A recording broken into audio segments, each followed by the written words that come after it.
আর তার ছেলে অর্থাৎ এই লোকটার বাবা ছিল আমার ছোটবেলার বন্ধু।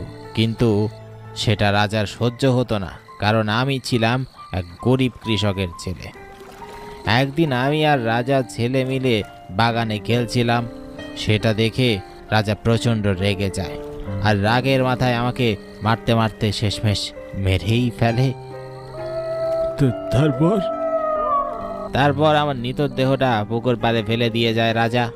আমি ফিরে এসেছিলাম প্রতিশোধ নিতে, কিন্তু রাজার এক শক্তিশালী তান্ত্রিক আমাকে বন্দি করে। বন্দি করার আগে এসে বলেছিল এই আত্মা আবার ফিরে আসবে ঠিক 100 বছর পর।